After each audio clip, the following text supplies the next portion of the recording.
Welcome to Watches with Dennis, and today I'm reviewing the Casio G-Shock Model GW-M5610. This one's using the 3159 module.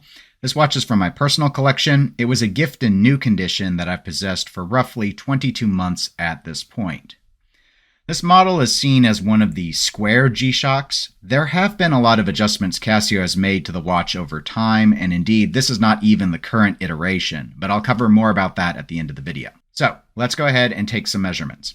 Getting a watch width of 43.6 millimeters, getting a watch length of 46 millimeters, getting a watch thickness of about 12.3 millimeters. In terms of lug width, the matter is moot because this requires special straps to function. You can see that they're screwed in. So this does not work with normal straps or spring bars. It's the integrated fashion that Casio has chosen to go with. This G-Shock does offer 200 meters of water resistance. Getting closer, you can see the screen on the dial is perhaps best described as a gray color with black liquid crystal used as the display for information. The dial face does have additional colors, obviously. You can see white, red, blue, and yellow. This all conveys various instructions and information. As a screen display, this watch does not have any hands. The watch is solar powered, and so light recharges a battery, which is used to drive a quartz movement, and the display itself is protected by mineral glass. This watch does offer a backlight, so it can be seen in the dark. I will insert some footage of that here.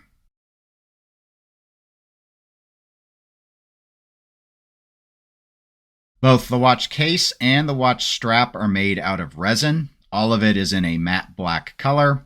You can see the stainless steel case back, which displays a variety of information, including the module, which you can see in a box there. And then just to the right of that, starting with the GW, is the model information. The case back is secured with screws. The strap works with a straightforward pin and buckle system. This watch does not have a crown. Instead, the way you choose options is via 4 buttons. There are 2 here on the left and another 2 on the right. I'm not going to walk through full instructions on how to use every option because that would require a lot of explanation, and this is a review video, not an instruction video. So it's best really to consult a manual from Casio on how to set and use every function. Those are freely available for download. The general rule of thumb with this watch, though, is the upper right button here is used to activate illumination, which is difficult to see in this lit environment, but you've already seen my inserted footage. And then the lower left button is what lets you cycle modes. So in terms of available functions and modes, this G-Shock offers radio-controlled atomic timekeeping, and we are currently in the standard mode, the timekeeping mode. And I'm going to walk through the screen here because it's the one you're mostly going to use if you own this watch. So you can see in the upper left-hand corner, we have RCVD, and then just beneath that, PS. And these all stand for something, of course. RCVD means that this watch is using the aforementioned radio-controlled atomic timekeeping, so it's received that information. And the PS means that the watch is using a power-saving function. And what happens is, when this watch is not used after a set period of time, it will automatically employ various power conservation tactics. To the right of that information is the day of the week, so currently it's abbreviated for Monday. And then in the upper right corner within that box, you can see the date information. First is the numeric month, followed by the numeric day. Beneath that, taking up most of the display, is the actual timekeeping. You can see the hours, followed by the minutes, followed by the ticking of the seconds. Just above the seconds is DST. That means this watch is currently running in daylight savings time because that's currently in place in the time zone I am in. And then you can see a little hash mark in the lower right-hand corner just above the H letter in white around the display. That is the power indicator for the battery. So there's a low, medium, and high. We're currently in high mode. When the watch is in high or in medium, then all features are enabled on the watch. However, the watch falls into the low power category where the L is, then various power-saving tactics such as turning off the ability for you to use illumination, turning off the beeper sound, that will all happen in order to further conserve power. Now, pushing this lower left button, I can show you really quickly the other modes. So we're currently in the main time mode. There is a world time mode, followed by an alarm mode, followed by a stopwatch mode, followed by a countdown timer mode, and then we can go back into our regular timekeeping mode.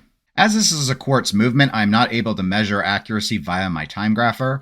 Suffice to say, when you have the ability to sync to the atomic clock enabled, the watch is going to be exceedingly accurate, and then when it is not in that mode, you will still have the conventional accuracy available from quartz movements. Here's a look at the watch on my 6 3/4 inch wrist.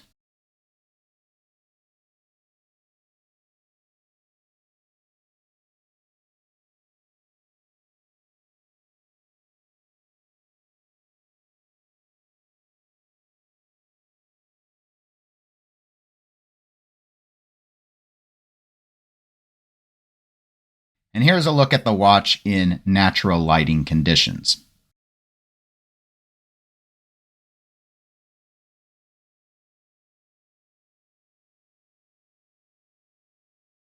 So what are my overall thoughts on this watch? I'd say 3 positives are it's affordable, it's robust, and it offers a lot of functions, and 2 negatives would be the lack of strap variety and the use of mineral glass. Now, Casio has replaced this specific version with the model GW-M5610U. The U might stand for updated, I'm not sure. And it's also using a different module now, the 3495. So that watch is currently $150 on the Casio website, which I believe is pretty close to what this watch was offered for back a couple of years ago. The dimensions are the same on the watch, but they've made some adjustments to the lighting feature, the time zones that are used, how some of the information is displayed. A little bit of the labeling is different on the watch itself, but overall, it's extremely similar. It's just an updated model. Regardless of which version you go with, I do think it is an excellent choice of watch for the price. If you don't want a smartwatch, but you want something robust, or you want something with a number of features, or you want both, this is an excellent model to look at. You get the extreme accuracy of the atomic clock sync, you get a stopwatch, you get alarm capabilities, and timer features.